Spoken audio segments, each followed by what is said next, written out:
지금은 소천하신 미국의 제 지도 교수님 존 헤슬링크 박사님, 한국에 몇 차례 오시고 또 한국을 이렇게 거쳐가시면서 공항에서 저를 부르셔서 갔더니 책을 한 보따리 가져와서 주시고, 참 세계적인 학자죠, 미국에. 그분이 한 번 오셨을 때 제가 63빌딩을 이렇게, 요새 63빌딩은 이제 최고 높은 빌딩도 아니죠, 우리나라에서. 63빌딩을 이렇게 한번 올라가시자 하니까, 한국에 와서 두 가지: 첫째로 십자가가 많다, 두 번째는 어떻게 이렇게 사람들이 아파트에 많이 사냐, 이제 그렇게 말씀을 하세요. 그 높은 곳에 올라가셔서. 제가 미국에 처음 가본 때가 시카고에 공항에 내렸는데 교회가 안 보이더라고요. 제 생각에는 미국이나 이런 데는 교회가 많겠지 이렇게 생각했는데, 교회가 적은 건 아니지만 우리나라는 그냥 어디 가나 사방 교회가 있잖아요. 뭐 불야성을 이룬다. 근데 요새는 조금 그럼 뭐 안면 방해다, 편안한 수면을 방해한다, 뭐 이러면서 또 십자가를 못 켜게도 하고, 그래서 여러 어려움이 있습니다. 교회가 무엇인가, 또 교회는 무엇을 해야 되는가, 이것은 어떻게 보면 쉬운 질문 같아도 쉽지 않습니다. 우리는 교회를 뭐 택해서 일 삼아 가는 게 아닙니다. 그냥 당연히 가는 겁니다. 당연히 주일이면 교회 가는 줄 아는 거지, 이제 한번 마음을 먹고 매번 토요일날 마음 잡아서 또 주일날 가고, 그건 아니죠. 물론 토요일이나 이때쯤은 또 준비는 하겠죠, 마음에. 기도하고 그런 면은 있지만 매번 교회를 뭐 결단해서 가고, 그건 아니죠. 우리가 성도가 된다면 마땅히 교회를 가는 것이죠. 또 그곳에서 예배를 드리는 것이죠. 자녀가 마땅히 집에 거하듯이 또 그곳에서 부모와 또 이렇게 그곳에서 형제와 서로 나누듯이 말이에요. 우리 주님께서 이 땅에 오셨을 때 사실 구약시대 때는 교회라는 그런 단어가 오늘날 교회라는 단어같이, 신약시대 단어같이 그런 단어는 없었어요. 그러나 모임이라는 말로 교회 대신 우리가 생각할 수 있는, 그래서 그런 히브리어로 칼, 에다 이런 말들이 있었어요. 그래서 구약시대 때는 모임 회중 혹은 모임 자체, 이런 것이 구약시대 때 교회고, 특별히 구약시대 때 교회는요, 그냥 가정의 개념이 또 강했어요. 그래서 아브라함의 집이다 이러면 그게 교회의 개념이 강했습니다. 그런데 신약시대 때 우리 이제 예수님께서 오셔서 교회를 형성하시고, 오늘 말씀과 같이 이제 베드로의 그 고백을 듣고 나서는 내 반석 위에 내가 교회를 세운다, 이렇게 이제 말씀을 하셨단 말이에요. 그렇게 보면 아직 교회가 세워지지 않았다, 그렇게도 우리가 생각할 수가 있는데, 크게 보면 교회는 언제든지 하나님의 백성의 모임, 그 회중의 모임이 교회고, 그렇게 보면 교회는 구약시대, 신약시대 계속 있습니다만은, 이 신약시대 교회는 특별히 이제 예수님에 대한 고백이 있고, 그리고 그 예수님을 믿고 그 가운데서 예수 그리스도의 영을 받아서 그 성령을 받은 사람들의 모임, 그래서 우리가 좁게 생각하면 교회다 이러면 신약시대 교회, 우리가 이렇게도 말하고, 더 구체적으로 말하면 오순절 성령 강림이 있고 나서 교회가 형성됐다, 그렇게 또 우리가 말하기도 합니다. 주님께서 이 땅에 오셔서 교회라는 말을 많이 사용하시진 않았습니다, 우리 예수님께서. 그러나 교회라는 말을 동일하게 교회라는 말과 우리가 같은 말로 생각할 수 있는 것이 바로 천국입니다. 그리고 하나님의 나라, 하늘나라, 하늘 천자, 나라 국자인데요. 하늘나라라고도 할 수 있고 천국이라고도 할 수 있고 하나님의 나라라고도 할 수 있고, 세례 요한이 광야에서 메뚜기와 석청을 먹고 가죽 옷을 입고 가죽 트롯을 입고 아주 거친 생활을 했죠. 그래서 이사야 40장 33절의 말씀에 따라 이제 주님의 길을 예비하러 온 이 세례 요한이 뭐라고 전했습니까? 회개하라, 천국이 가까웠느니라. 이게 바로 천국이 뭐냐? 교회예요. 회개하라, 천국이 가까웠느니라. 우리 주님께서도 또 제1승이 무엇이냐? 세례 받으시고 이제 공생애를 시작할 때 우리 예수님께서 처음 하신 말씀이 마태복음 4장 7절에 보면 회개하라, 천국이 가까웠느니라 이렇게 말씀합니다. 우리 천국이라는 말은 뭐 교회 안 다니는 사람도 천국이란 말도 쓰기도 해요. 천당이란 말도 쓰기도 하고. 그러나 우리 성경에서 우리 믿는 자들에게 천국은 하나님의 아버지이신 나라죠. 그래서 하나님 나라죠. 또 우리가 지지난주 말씀까지 봤지만 하나님의 집이죠. 그게 좀 더 구약적으로 표현하면 하나님의 집, 여호와의 집, 벳엘, 벳엘로힘, 벳야훼, 바로 야훼의 집, 하나님의 집, 그게 천국이죠. 하나님의 집. 구약 백성들은 우리는 하나님, 저는 특별히 누구보다 하나님을 많이 기도할 때가 하나님 하면서 기도하거든요. 주여 주여 하면서 우리는 마음껏 하나님을 부르잖아요. 그러나 구약 백성들은 하나님의 이름을 부르는 것을 아주 두려워했어요. 그래서 하나님이란 이름 대신에 하늘이란 이름을 많이 썼어요. 아셨죠? 그래서 하늘에서 내려오셨다. 이 말은 하늘에서 오셨다는 게 아니라 하나님이 보내셨다. 성경에서 하늘 위에서 뭐 이렇게 생각하시면 돼요. 또 하늘나라, 천국 이러니까 그냥 하늘 이렇게 생각하는 것보다 하나님의 나라, 하나님이 아버지 되시고 우리는 그의 자녀가 되나. 이것이 곧 하나님의 나라. 하나님의 나라가 오늘로 말하면 이제 교회인 것이죠. 예수님은 이 땅에 오셔서 그렇게 보면 교회를 선포하셨고 또 교회의 헌장, 천국의 헌장이 뭡니까? 바로 마태복음 5장에서 7장까지 산상복음이라고도 하고 복음, 그 다음에 산상보훈이라고도 하고 가장 귀한 교훈이 있다. 산상보훈이라고도 하죠. 그래서 그 천국 복음을 전하는 것이죠. 산상복음의 핵심이 뭡니까? 팔복. 팔복은 뭔가 하면 하나님의 나라의 백성의 복이에요. 오늘로 달리 말하면 교회의 성도들의 복이에요. 팔복. 그리고 주기도문. 너희는 이렇게 기도하라. 바로 주기도문은 교회의 기도예요. 교회의 기도예요. 바로 하나님 아버지께 구하여서 하늘에 계신 우리 아버지요. 나라의 임하옵시며. 나라. 교회란 말이에요. 뜻이 하늘에서 이룬 것 같이 땅에서도 이루어지리다. 만유의 만유, 하나님의 역사. 그것이 바로 천국의 헌장입니다.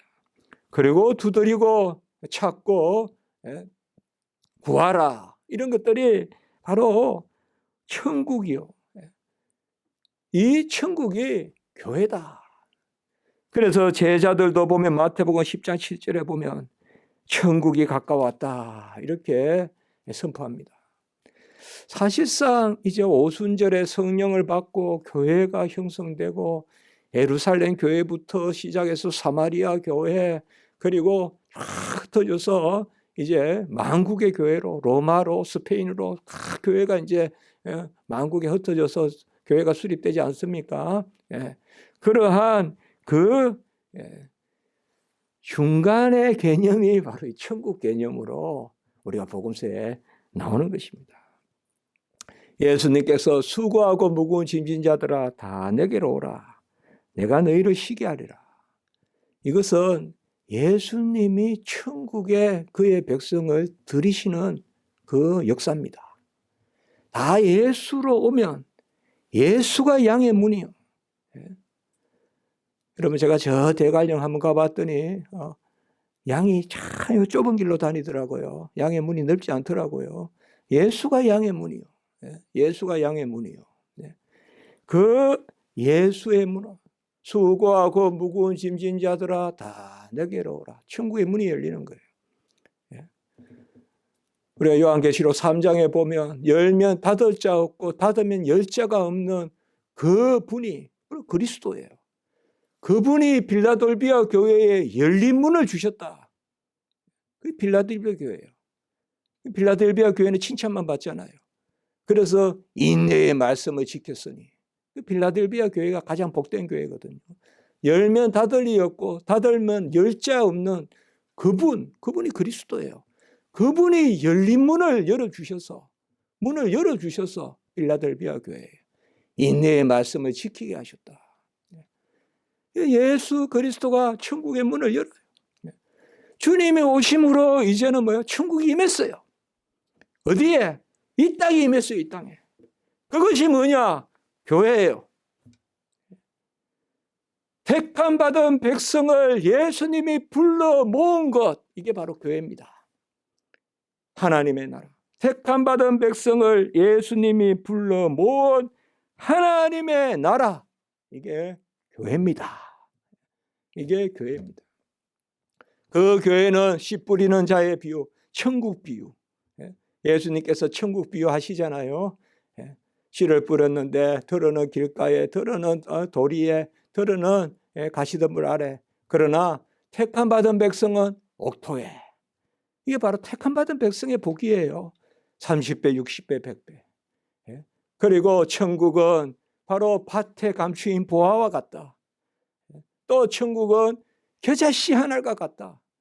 이게 다 뭐예요? 겨자씨는 보이지 않는데 확 자라죠. 큰 은혜를 베풀어서 그의 백성을 형통케 하는 천국은 그물과 같고, 제가 다 천국 비유 말씀드린 거예요. 천국은 그물과 같고 확 하나님이 끌어서 모으시는, 그리고 겨자씨 같고 밭에 감추인 보화와 같고, 또 천국은 뭐와 같을까요?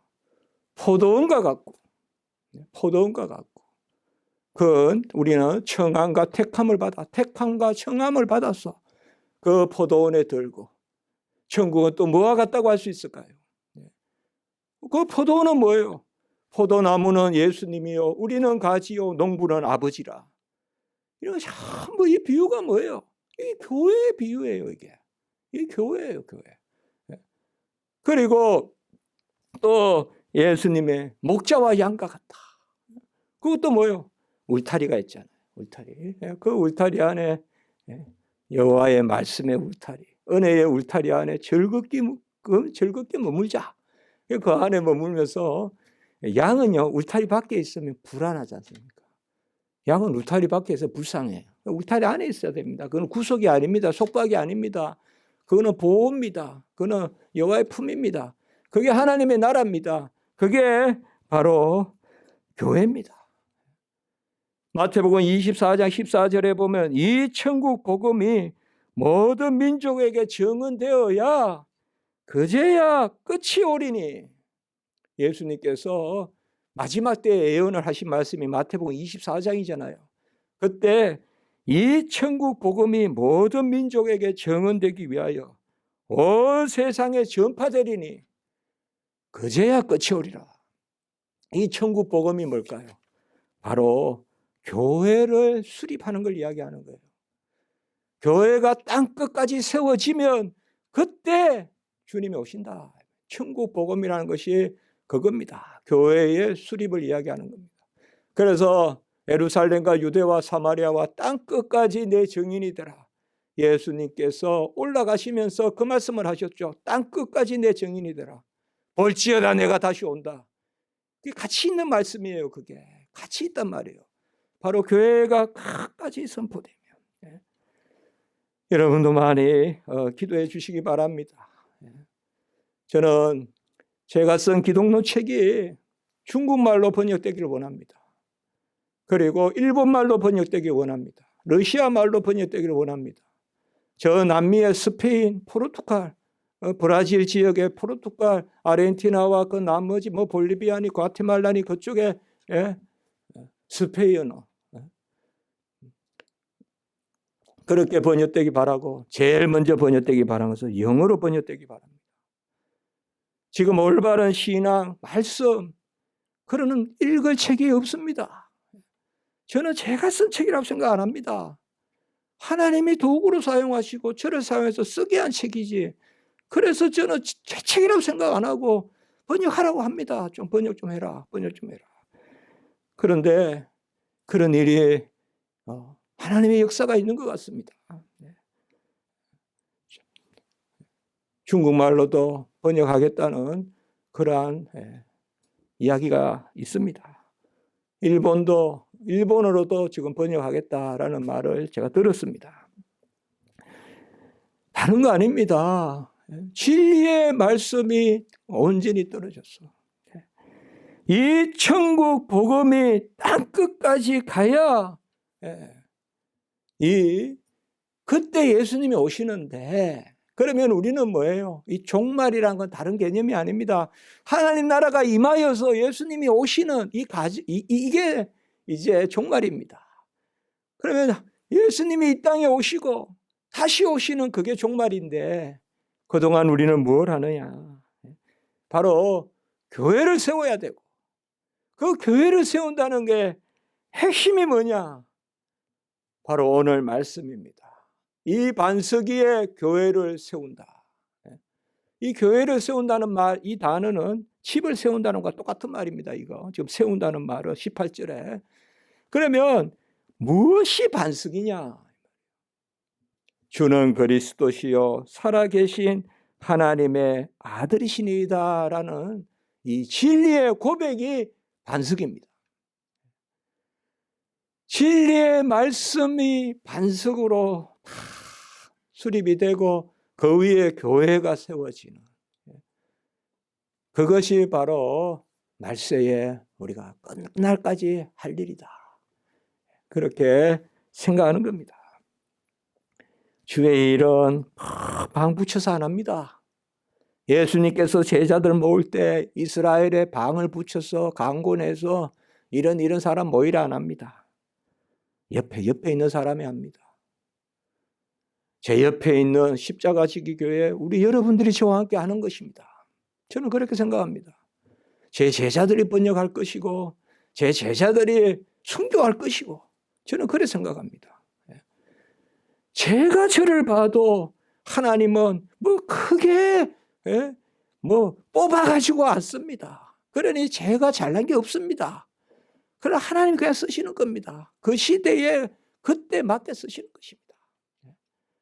그러나 하나님은 큰 일을 이루십니다. 큰 일을 이루십니다. 저는 저 중국, 저 러시아 진리의 말씀이 싹 들어가서 저처의 교회가 세워지고 그들이 진리의 말씀의 책장을 넘기고 성경을 읽고 그런 역사가 일어나기를 저는 간구합니다. 저는 너무 부족합니다. 연약합니다. 그리고 분명히 저는 잘 모르지만 정치는 머지않아 중국, 북한, 한국 다 이제 서로 교류합니다. 그게 세계 질서입니다. 저는 그렇게 수월하게 생각합니다. 그야. 그러면 저 중국의 연변의 그 조선족들 세계의 뉴스의 중심거리가 될 겁니다. 앞으로 저는 그렇게 생각합니다. 그분들은 러시아에 가면 고려인이라고 해서 흩어져 있고요. 저 투르키스탄 다 흩어져 있잖아요. 그리고 그분들 한국에 많이 들어와 있어요. 지금 한국에 들어온 중국 분들이 많아요. 중국 교회도 있어요. 근데 그분들은 이거는 읽을 책이 없어요. 한번 생각해 보세요. 그런데 제 책을 중국말로 번역하면 한국에 들어온 중국 분들이 읽을 수 있잖아요. 그런 생각하면 마음이 설렌다고요. 예. 한 사람이라도. 그 다음에 물어봤어요. 어젯밤에도 전화했어요. 예. 박사과정 하는 학생인데. 예. 제가 이런 이야기 했더니 누구 좀 찾아봐라 그러니까. 예. 이거 제가 말씀드려야 될지 몰라도. 예. 교수님, 제가 그 책, 한국말도 잘 못해요. 한족이에요. 제가 물어봤어요. 나이는 몇 살이냐, 결혼을 했냐, 물어봤습니다. 교수님, 제가 그 책 나오자마자 그때 교수님 책이 나올 때 2016년에 나왔는데 그때 중국에 핍박이 많아서 선교사님들이 많이 쫓겨나왔습니다. 그때 자기가 교수님 이 책을 번역해서 책을 보내면 되겠다는 생각을 해서 한 100페이지를 번역해 놨습니다. 이래요. 깜짝 놀랐어요, 제가. 예. 깜짝 놀랐어요. 그래서 교수님 제가 하면 안 됩니까? 이래요. 예. 그래서 제가 정말 하나님이 제가 어제 무슨 저 열린교회 어제 무슨 학회하러 간다고 해서 열린교회 그 김남진 목사님 만나고는 그때 만났어요. 그거. 그래서 조금 보자 제가 갑자기 그 중국 학생이니까. 바로 교회를 우리가 마지막 날까지 교회를 세워야 되는데 그 교회는 진리의 말씀에 들어요. 진리의 말씀이에요. 뭐 우리는 여러 가지를 생각할 필요가 없어요. 하나님의 말씀, 이 말씀을 가지고 우리가 읽고 아멘하고 또 찬송 드리고 뭐 그런 복잡한 신앙생활 합니까? 우리가 읽고 그리고 부족해요. 우리는 연약해요. 그러나 두드리라 찾아라 구하라. 하늘에 계신 너희 아버지가 뭐냐? 천국 헌장. 교회는 바로 그 터예요. 팔복, 천국 헌장.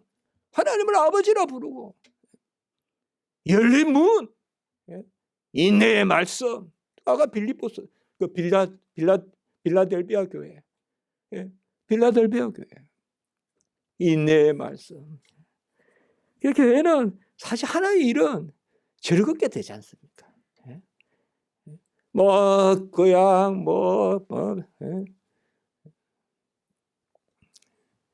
사마리아인들이 막 그냥 반대하잖아요. 그래 한 손에는 이 벽을 하고 한 손에 칼을 쥐고 그래서 느헤미야가 성벽을 지으면서도 얼마나 불안해요, 여러분들. 한번 생각해 보세요. 별을 베는데 화살이 날아오는 그 형국이잖아요. 이게 얼마나 불안해요, 이게. 한 손에는 별을 베고 한 손에는 방패를 들고 이게 성벽을 짓는 느헤미야의 모습이거든요. 같이 합니다. 여호와를 즐거워하는 것이 우리의 힘이라. 그때 그 고백이 나오는 거예요. 가장 막 불안하고 막 이거는 뭐 생업도 힘들고 주리의 일 섬기기도 힘들고 뭐 사방으로 이래도 여호와를 즐거워하는 것이 우리의 힘이다. 우리는 납작 엎드려야 됩니다. 납작 엎드려야 돼요. 우리가 뭘 할 수 있다고 생각하지 마세요. 하나님 쓰시면 쓰실 분. 하나님이 들어 쓰시면 다윗의 물맷돌 같이 골리앗도 넘어뜨리는 거예요. 뭐 준비된 창, 준비된 칼, 준비된 화살 하나님이 들어 쓰셔야 되거든요. 이 빌립보 가이샤라는 오늘 13절의 말씀 보시면 오늘은 제가 하나님의 나라 교회 그 고백 이것만 가지고 말씀을 보려고 해요. 전에 이 말씀을 한번 전했어요. 얼마 전에. 그래서 오늘 13절에 보시면 빌립보 가이샤라 이거는 뭐냐 하면 헤롯 안디바가 있고 왼쪽은 헤롯 갈릴리 왼쪽은요 헤롯 안디바가 다스리고 오른쪽은 헤롯 빌립이 다스려요. 형제가. 그러니까 헤롯 가문은 보면요 야단이에요. 야단. 헤롯은 막 자식들도 죽여요. 아주 잔인한 왕이거든요. 헤롯 대왕이. 그래가지고 막 5일 전에 자식을 죽인다니까요. 유언을 했다. 자식을 그냥 죽여버려요. 그러니까 아주 그런 왕인데 그 중에 또 살아남은 이 자식들이에요. 다 뭐. 그런데 이 헤롯 빌립이 세운 도시예요. 누구? 로마 황제한테 잘 보이려고 세운 도시예요. 그게 빌립보 가이사라예요. 빌립 이름하고 가이사라가 로마 황제잖아요. 그 이름이에요, 이게. 빌립보 가이사라가. 옛날에는 우리가 가이사라 빌립보라 그랬어요. 뭐 괜찮습니다, 둘 다. 그러나 이 도시 이름이 왜 여기 나와 있을까요? 벌써 이 도시가 헤롯 빌립이라는 아주 패역한 인간과 로마, 완전히 썩은 로마가 완전히 부패했거든요. 그러니 이 도시가, 이게 바로 헤르몬산 밑에 있어요. 이 빌립보 가이사라가. 우리도 나중에 한번 우리 교회 기도하고 한번 갑시다. 선교사님하고 다 한번 우리 기도합시다. 우리 코로나하고 한번 제가 성경 열심히 읽고 가서 설명해 드릴게요. 가서 그 가이사라 빌립보 가면 물이 막 팍 넘쳐요. 정말 막 소리가 막 지하수가 폭포도 있어요. 그런데 이제 거기에 이제 물이 소위 안으로 들어가서 이제 저 강야나 이런 데 관정이라고 파고 들어가는 거예요. 그게 땅 속으로 파고 들어가고 이제 그게 일부는 갈릴리 호수로 내려가고 막 이렇게 되는 거거든요. 그런데 여기 가 보면 빌립보 가이사라 가 보면 아주 우상이 많아요. 우상이. 그리고 군데 로마 시대에 막 뭐 여기는 강공서다 이런 것도 있고요. 우상이 많아요. 우리가 만신전이라 그러죠. 10,000가지 신이 있는 전이 있어요. 이 동네가. 여기에서 예수님이 묻는 거예요. 지금. 여기에서 예수님이 어떻게 보면 북쪽으로는 가장 북쪽까지 올라가신 곳이 이곳이에요. 제자들 데리고 북쪽까지 올라가신 거예요. 흐르면 산까지는 안 가셨거든요. 여기까지 올라가셨단 말이에요. 뭐 우리가 마태복음 17장에 이 변화산이 헤르몬산이다 이렇게 보면 그까지 더 올라가셨다고도 볼 수 있는데 그렇게 잘 안 보거든요. 그러면 여기에서 이제 묻는 거예요. 사람들은 인자를 누구라 하느냐? 인자는 누구를 이야기합니까, 여러분들? 예수님이 자신을 지칭하는 거예요. 사람의 아들이란 뜻입니다. 여러분, 사람의 아들이라는 것은 당연하죠. 예수님이 왜 자신을 인자라고 많이 부르셨을까요? 이것은 바로 하나님의 아들이 사람의 아들이 됐다 이 뜻입니다. 그러니까 사실 예수님이 사람들에게 인자를 누구라 하느냐 이러면 사람의 아들을 누구라 하느냐 하면 답은 뭐예요? 하나님의 아들입니다. 이렇게 하면 답이에요, 그게. 제가 사람의 아들이라 그러면 말이 되겠습니까? 당연한 이야기죠. 그러나 예수님께서 인자라고 하신 것은 인자가 하늘로부터 오시고 인자가 주무시고 인자가 머리 둘 곳이 없고 인자가 팔려 넘기우고 인자가 고난당하시고 인자가 안식일의 주인이고 인자가 구름 타고 다시 오시고 인자 계속 성경에 나오잖아요. 그거는 뭐냐 하면 하나님의 아들이 사람의 아들이 되셨다는 거예요. 그래서 하나님의 아들이시고 사람의 아들이시라는 거예요. 이 고백을 해야 돼요. 예수님께. 예수님이 나가 누구냐 물으면 하나님의 아들이시고 사람의 아들이십니다. 그렇게 고백을 해야 되는데 사람들은 뭐라고 고백해요? 여기에 보시면 들어는 세례 요한이 뛰어나기는 하지만 세례 요한은 예수님의 길을 예비하러 온 사람이잖아요. 들어는 엘리야요. 엘리야는 아합 시대 때 아주 대단한 선지자죠. 그렇지만은 엘리야도 사람이잖아요. 선지자. 그리고 들어는 예레미야요. 예레미야는 이제 이스라엘이 망하고 70년 만에 다시 회복된다. 그 소식을 전한 예레미야잖아요. 그리고 들어는 어떤 선지자 중에 하나다. 이렇게 이야기합니다. 이게 답이 잘못된 거죠. 사람들은 나를 누구라 하느냐. 여기 우리가 보세요. 사람들, 13절의 사람들은 그냥 쫓아다니는 사람들이에요. 서기관과 바리새인과 같이 죽이려고 달라다니는 사람은 아니에요. 그러나 예수님 쫓아는 다녀요. 그런데 고백이 온전하지 않은 사람들이에요. 이 사람들이에요. 그러면 너희는 나를 누구라 하느냐 15절에. 이 너희는 누구예요? 제자들이에요. 제자들이다. 그러면 너희들은 제자들인데 이제 무리들과 제자들. 무리들이 나를 뭐라 하더냐. 여기 보면 바로 뭐 5병이요 7병이요 그때요 예수님께서 이렇게 물을 때가 5병이요로 먹이시고 뭐 기적을 행하시고 그러고 보면 하나님의 아들이라 고백해야 될 거 아니에요. 그래도 뭐예요? 세례요한, 엘리야, 뭐 에레미야, 뭐 선지자 이렇게 고백하니까 너희들은 나를 누구라 하냐. 이때 너희들은 이제 너희 제자들은 나를 누구라 하느냐.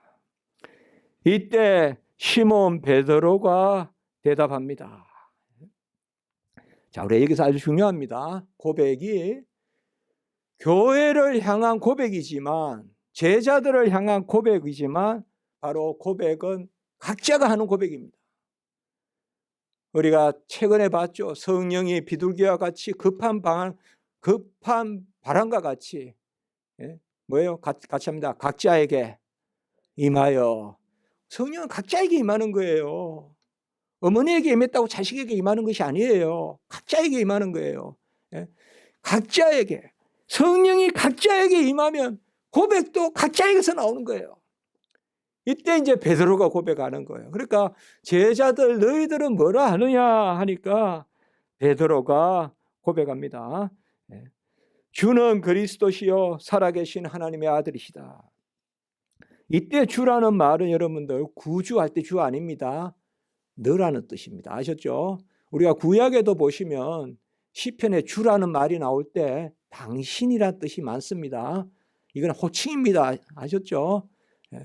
당신은 이란 뜻입니다. 이거 혹시 이거를 주인할 때 주자 아닙니다. 이거는 You are 이렇게 됩니다. You are Christ. 당신은 그리스도시요 살아계신 하나님의 아들이시니다. 당신은 그리스도시요 살아계신 하나님의 아들이시니다. 여러분 고백은 하나님이 누구시고 나에게 누구시고 이것이 고백입니다. 이렇습니다. 예수님이 나에게 뭡니까? 길이요 진리요 생명이요 선한 목자요 포도나무요 생명의 떡이요 가라지 않는 생수잖아요. 그러면 이런 거예요. 고백은 나는 너의 목자인데 너는 나를 누구라 하느냐. 이게 고백이에요. 너와 나의 관계예요. 신앙 고백은 우리가 사도신경 매번 하잖아요. 사도신경 할 때마다 저는 은혜가 있어요. 그걸 고백하게 하신 하나님께 감사하다고 오늘 여기 말씀이 나오지만 내가 누군데 그 고백을 합니까? 이거예요. 항상 고백은 뭐냐 하면 감사가 있고 찬양이 있는 거예요. 주님이 나의 길이시니 주님이 나의 진리이시니 주님이 나의 생명이시니 주님이 나의 목자시니 주님이 나의 양의 문이시니 주님이 나의 포도나무시니 주님이 나의 생명의 떡이시니 가라지 않는 생수시니 나는 주를 그리스도라 부릅니다. 이 말이에요. 너와 나. 그래서 나는 주를 그리스도요. 그리스도는 뭐예요? 기름 부음 받은 자란 뜻이에요. 그리스도는 뭐냐 하면 사람을 뜻해요. 기름 부음 받은 사람은 하나님이 아니에요. 사람으로서 선지자, 제사장, 왕을 뜻해요. 그러면 여기는 주는 그리스도시요 이 말은 뭐예요? 예수님은 사람의 아들로서 기름 부음 받은 자다 이 말이에요. 이 땅에 오신 사람의 아들로서 선지자시요 왕이시요 제사장이다 이 말이에요. 선지자는 진리를 우리에게 알려주시는 분이요 제사장은 자기 자신을 제물로 드려서 아버지께 바치시는 분이요 왕은 그 자신을 우리에게 주셔서 다스리는 분이다 이 말이에요. 여러분 그리스도라는 말은 사람에게 쓰는 단어예요. 기름 부음 받은 자. 주는 그리스도시요 그 다음에 뭡니까? 살아계신 하나님, 살아계신 하나님은 삼위일체 하나님이시거든요. 예. 하나님은 스스로 살아계시고 스스로 계시고 그게 삼위일체 하나님이에요. 성부, 성자, 성령 삼위일체 하나님, 바로 성자시다 이 말이에요. 이게 그러니까 아주 핵심적인 고백이에요. 이 베드로의 고백이. 예수님은 사람의 아들로서 이 땅에 오셔서 선지자 역할을 하시고 많은 선지자들과 같이 선지자, 그리고 아론과 레위와 그 지파와 같이 제사장 역할도 하시고, 그리고 다윗의 후손으로 왕의 역할도 하시고, 선지자, 제사장, 왕 다 사람이에요. 그 기름 부음 받은 일을 이루신 사람의 아들이시요, 이 땅에 오신 인자시요, 그리고 살아계신 하나님의 아들이시다. 여기에 큰 고백이 있는 거예요. 이게 이 베드로의 고백인 거예요. 그러니 내가 복이 있도다 이를 내게 알게 한 것은 17절에 혈육이 아니요 하늘에 계신 내 아버지시다. 우리 당연한 고백이잖아요. 사실 우리의 신앙 고백은 하나님과 우리가 1대1로 마주서는 거예요. 그리고 하나님께 받은 것을 아멘하는 게 고백이란 말이에요. 주님이 나의 구주시니까 주라고 고백하시는 거고, 주님이 나를 위해 죽으셨으니까 제사장 그리스도라고 고백하는 거예요. 주님이 이 땅 오신 하나님의 아들로서 내가 그 부활의 권능에 참여하기 때문에 내가 하나님의 아들이라고 고백하는 거거든요. 이것은 혈육이 알게 한 게 아니다 이 말이에요. 아버지가 먼저 집에서 교회 다녔다고 자식에게 알려줘서 고백하는 게 아니다 이 말이에요. 하늘에 계신 내 아버지가 이 고백에 이르게 하신다. 자, 그러면 우리가 한번 생각해 봅시다. 요한복음에 보면 영접하는 자, 그 이름을 믿는 자, 우리가 계속 이야기하죠. 제가 하나님의 자녀가 되는 권세를 주셨으니, 요한복음 1장 12절. 그 13절은 뭐요? 이는 혈통으로나 육적으로나 사람의 뜻으로 난 것이 아니요 오직 뭐로부터 난 자들이니라? 하나님께로부터 난 자들이니라. 여기 말하고 똑같죠. 같이 합니다. 믿음도 영접도 고백도 하나님으로부터 온 것이다 이 말이에요. 믿음도 영접도 고백도 다 하나님으로부터 온 거예요. 고백 내가 하는 거 아니에요, 여러분들. 내가 준비해서 하는 거 아니에요. 이 반석 위에 내 교회를 세운다. 오늘은 여기까지만 전하겠습니다. 이 말씀을 제가 2차례 전하려고 했어요. 다음 주에 이제 이 반석 위에, 오늘은 제가 천국, 하나님의 나라, 그것이 이렇게 생각하시면 돼요. 택함 받은 백성을 예수 그리스도께서 하나님의 나라에 들이신 그 모임이 뭐냐?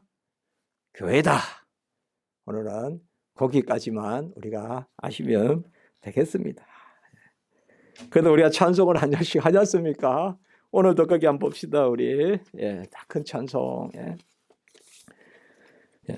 바로 찬송을 우리가 새기면 좋아요. 저는 찬송가를 새기면 참 좋더라고요. 그리고 어떤 찬송가, 대체로 찬송가가요 정말 깊은 뜻, 딱 교리를 담고 있어요.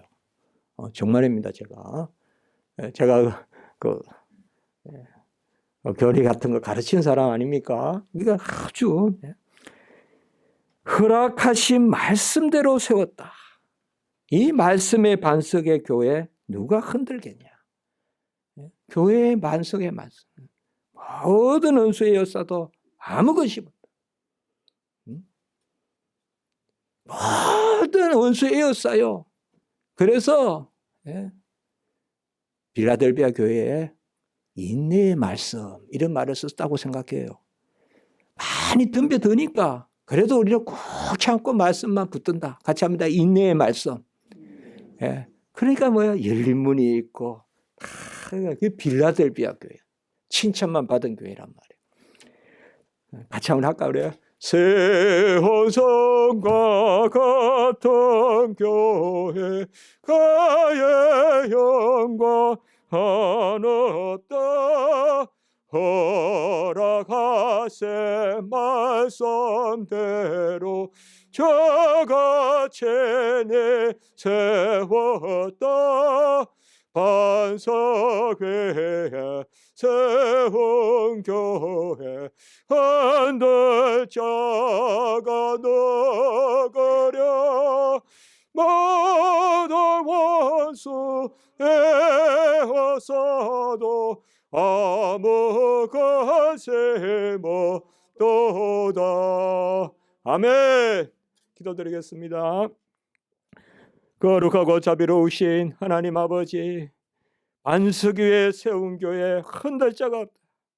열린 문, 양의 문, 예수 그리스도 목자 되시고 머리 되시고 신랑 되시는 교회, 우리 십자가지기 교회 하나님 사랑해 주시고 이 마지막 때에 큰 일을 주님 이루시고 하나님의 뜻에 순종하게 하시고 우리는 그저 하나님을 구하고 찾고 두드리는 그런 자녀요, 하나님 영광 나타나는 우리 교회 되게 해 주시고 모든 성도님들 안위해 주시고 위로해 주시고 붙들어 주시고 여호와 하나님이여 그들의 간구를 들으시고 인도해 주시옵소서. 우리 한국교회도 사랑해 주시옵소서. 중국, 러시아, 일본 이 인근이 다시 복음의 역사가 일어나게 해 주시옵소서. 주 예수 그리스도의 이름으로 감사하며 기도드리옵나이다. 아멘.